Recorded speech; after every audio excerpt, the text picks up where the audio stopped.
Bem, vamos a um bônus para avaliar aqueles instrumentos disponíveis em caso de situações extremas, em que mesmo adotando todas as medidas pró-resiliência contratual, não é possível manter esse vínculo. A gente tem que pensar, inclusive, em sair bem da relação, porque isso tem um efeito sistêmico.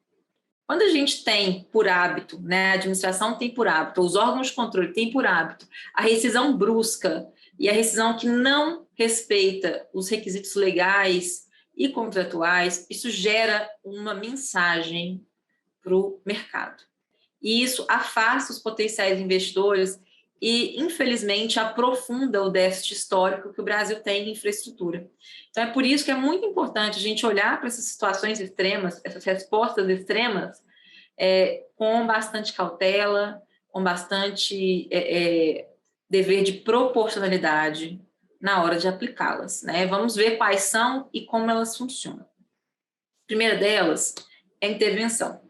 O que é a intervenção? A intervenção é um mecanismo que existe tanto para a concessão comum quanto para as PPPs, e ela permite ao poder concedente intervir na concessão para assegurar a adequação na prestação do serviço, né? Um fiel cumprimento de todas as normas, né? O compliance, tanto com o contrato, quanto com a regulação, com as normas legais, né? E acontece quando eu tenho uma desconfiança de que o privado está se desviando dessas normas. Não é em qualquer situação, portanto, que eu posso intervir. Eu não vou intervir porque eu quero bisbilhotar na gestão. Uma vez que eu entreguei, que eu deleguei a gestão, eu não posso ficar todo o tempo questionando as decisões de gestão do parceiro privado. Isso é minar um dos pontos essenciais da concessão.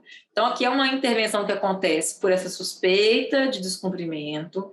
Ela depende de um ato concreto, que é um decreto do próprio poder concedente, que vai designar ao interventor um prazo para a intervenção, objetos e o limite dessa medida, né? Então, essa fase de decretar a intervenção, ela tem 3 aspectos que tem que ser observados, né? Primeiro, eu vou avaliar quem vai ser o responsável dentro da administração por acompanhar esse período extraordinário, né? Esse período em que o parceiro privado está sob observação. Aqui, inclusive, o contrato pode prever o assessoramento do poder concedente por terceiros, né?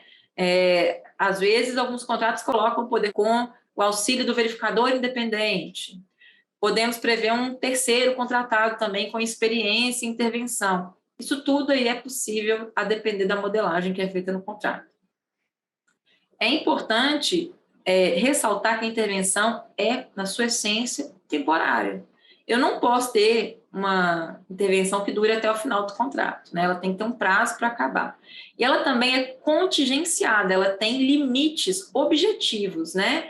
O que eu pretendo alcançar com essa intervenção? Quais são os limites, né? O que eu vou tirar da mão do parceiro privado durante esse tempo? Como que eu vou observar o funcionamento dessa concessionária, por exemplo? Isso tudo tem que estar muito bem identificado nesse processo administrativo que culmina no ato que decreta a intervenção. Uma vez que eu decreto a intervenção, eu tenho o dever de instaurar o processo administrativo que visa comprovar aquelas causas que determinaram a medida. Então, eu vou averiguar, né? Eu decretei a intervenção por um dever de cautela. Eu sinto que eu tenho uma fumaça de descumprimento contratual, por exemplo. E depois que eu decreto, eu tenho que dar continuidade ao processo administrativo com enfoque em avaliar essas causas que existem, né? E, posteriormente, apurar as responsabilidades do concessionário. Eventualmente, eu posso chegar na conclusão que aquele descumprimento que eu vislumbrei, ele é um fato de terceiros, né? Não era de responsabilidade do concessionário, por exemplo, né? Eu vou ter que ter um prazo de 30 dias após a declaração para instaurar o processo administrativo e 180 dias para concluir. Então, a gente não pode, como eu disse anteriormente, ter uma intervenção infinita, né? Eu tenho que, inclusive, como isso turba muito a liberdade do concessionário, ter um tempo para ela terminar. Quando eu encerro esse período da intervenção, eu posso ter uma das 2 situações, né? Eu posso ter extinção da concessão, ou eu posso devolver a administração ao concessionário, né? Se eu devolver, o concessionário não fez nada, vida que segue, né? E se eu devolvo, mas eu percebi o inadimplemento que foi, por exemplo, corrigido, eu vou avaliar se ali merece ocorrer um sancionamento específico. Essa pode ser uma das consequências desse processo de intervenção. É uma medida extrema, é uma medida que causa muito desconforto, que tira a liberdade da concessionária. Não é porque ela é temporária que ela deve ser banalizada, né? Ela pode ser, inclusive, um mecanismo que milite pró-resiliência contratual, né? Mas ela tem o potencial de desequilibrar esse contrato e de contribuir para uma rescisão antecipada. Então, tem que ser usado com muito cuidado. As outras medidas extremas, elas estão listadas aqui dentre os casos de extinção da concessão, né? A extinção, ela pode acontecer por causas naturais, admito o termo contratual. Mas tem dois tipos de rescisão antecipada que a gente vai abordar aqui, que são muito delicados, e são o caso de encampação e caducidade. Antes de falar por que eles são delicados, vamos pensar aqui quais que são as consequências dessa extinção, né? Antes do prazo contratual, por ter decretado essa extinção, eu vou necessariamente retornar ao poder concedente todos os bens reversíveis e direitos e privilégios que tenham sido transferidos ao concessionário. O que isso significa? Todos aqueles bens essenciais à prestação do serviço concedido vão voltar a ter uma titularidade e administração por parte do poder concedente. Se eu faço essa rescisão antecipada, e se ela é brusca, às vezes eu vou ter uma solução de continuidade. Por quê?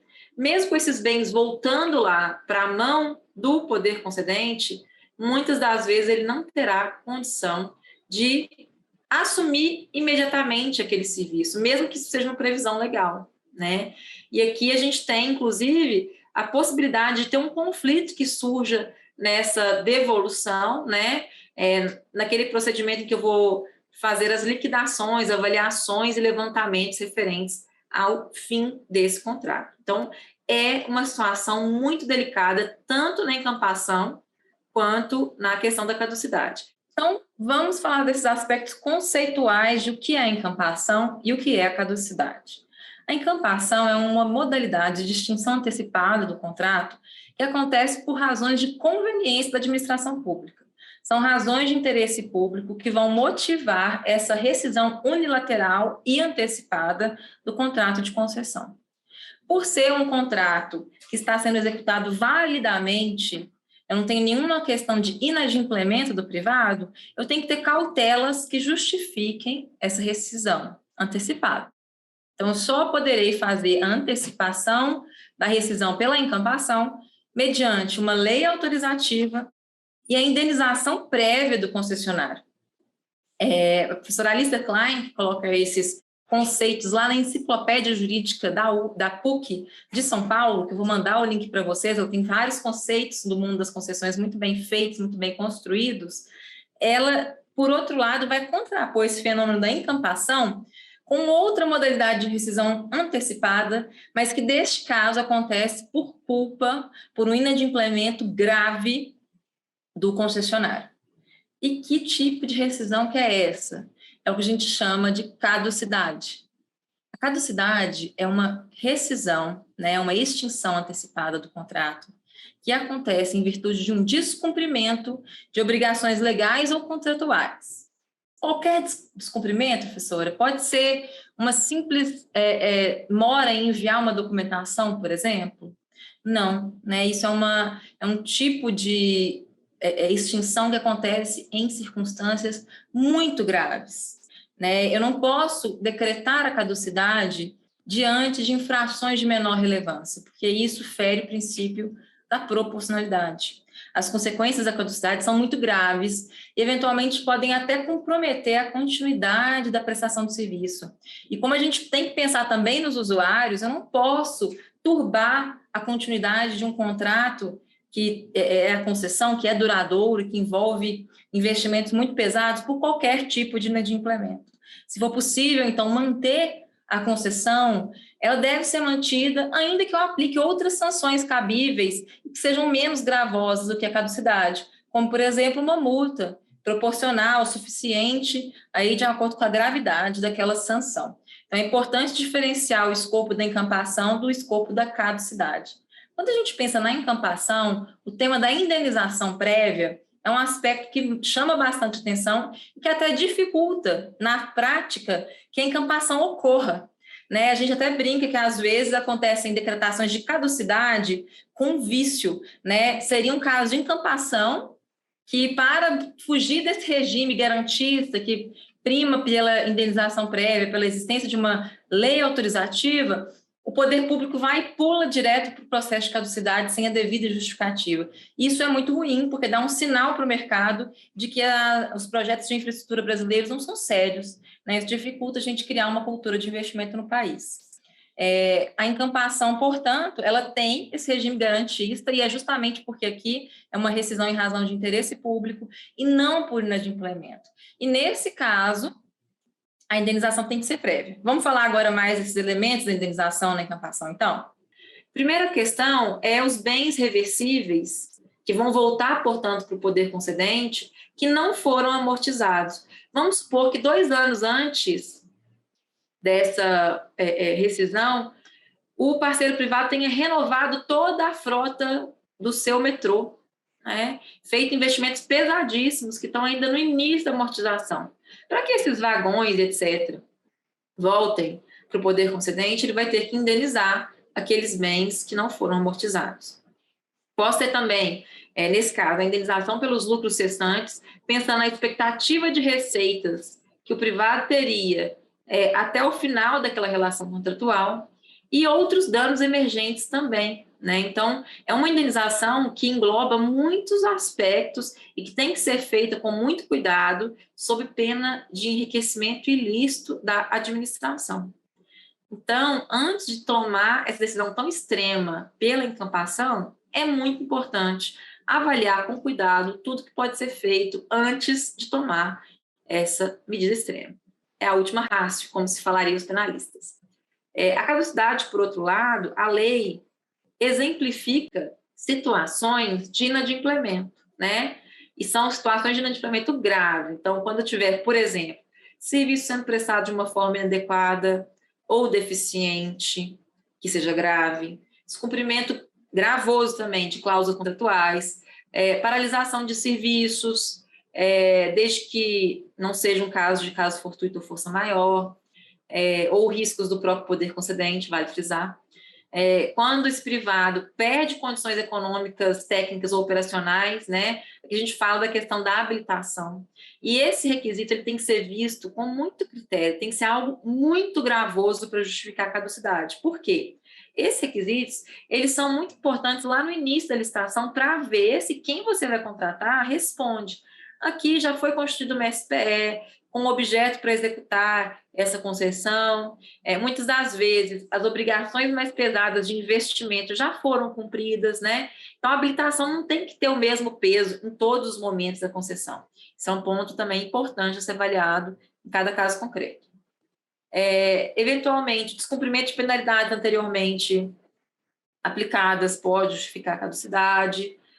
Não regularizar a prestação de serviço após intimação, e também não atender à intimação do poder concedente para apresentar a regularidade fiscal após 180 dias da convocação. Esse ponto, ele é muito gravoso, né? Digamos assim, eu acho que é uma das disposições mais anacrônicas que estão lá na Lei 8987, porque a regularidade fiscal, muitas das vezes, ela é comprometida nos períodos de crise, né? Quando a gente pensa na pandemia, por exemplo, que afetou muitas receitas, se não tem uma desoneração tributária, é muito provável que esse concessionário tenha risco de ficar temporariamente inadimplente. Então, eu penso que essa é uma das questões que merece, nas reformas legislativas, ser flexibilizada quando a gente pensa em concessões. Passando, então, aqui uma síntese sobre caducidade, ela sempre tem que ser precedida de um devido processo legal que comprove a inadimplência da concessionária. Eu tenho que assegurar o direito à ampla defesa dessa concessionária. Eu não posso instaurar esse processo antes de comunicar à concessionária quais foram os descumprimentos contratuais, inclusive dando um prazo para que ela saneie essas falhas ou transgressões. Isso é muito importante, né? Mostra como que a consensualidade é tão importante nas concessões de PPPs. Uma vez que eu instaurei já esse processo, no caso que o privado não corrigiu o seu rumo, e eu comprovei uma inadimplência grave, a caducidade ela vai ser declarada por um decreto do poder concedente, né? Aqui não depende de indenização prévia, como no caso lá que a gente avaliou da encampação. Essa indenização ela é devida na forma do artigo 36 da Lei Geral de Concessões, que é a Lei 8987. E aqui eu vou indenizar pelos bens reversíveis que não foram amortizados, mas eu vou poder descontar o valor das multas contratuais e dos eventuais danos que essa concessionária causou, né? E uma vez que eu declarei essa caducidade, o poder concedente não vai ter responsabilidade em relação àqueles encargos ou ônus de terceiro que a concessionária assumiu. O que alguns contratos de PPP permitem, mesmo quando eu tenho a rescisão antecipada? Que esses vínculos com terceiros sejam subrogados com o poder concedente. Mas depende de uma anuência lá no contrato pelo próprio poder concedente, que vai dizer, olha, eu poderei subrogar eventuais vínculos do concessionário, sobretudo porque muitas das vezes isso vai contribuir para a continuidade na prestação de serviços públicos. Pensa, por exemplo, quando certos empreendimentos que a concessionária explora são prestados em bens alugados, né? Pode ser interessante que o poder concedente se subrogue desses contratos de locação. É um exemplo em que pode ser importante, mediante decisão prévia do poder concedente, assumir um compromisso, mas ele não é obrigado de partida a fazer isso, no caso da caducidade. Então, falamos aqui bastante das medidas extremas, daqueles casos em que o contrato de PPP é rescindido antecipadamente, porque a gente já não tem mais meios hábeis para manter a sua resiliência. Mas mesmo nessas circunstâncias extremas, existem limitações de proporcionalidade, razoabilidade e devido processo legal que devem ser cumpridos pelo administrador público. E os órgãos de controle, eles têm um papel de estimular o cumprimento dessas questões e o uso dessas ferramentas de forma proporcional e adequada. Espero que vocês tenham gostado desse módulo, fiz com muito carinho, um carinho especial para vocês, com o objetivo de que seja útil, e se quiserem compartilhar experiências concretas que já viveram, vai ser um prazer ouvir vocês.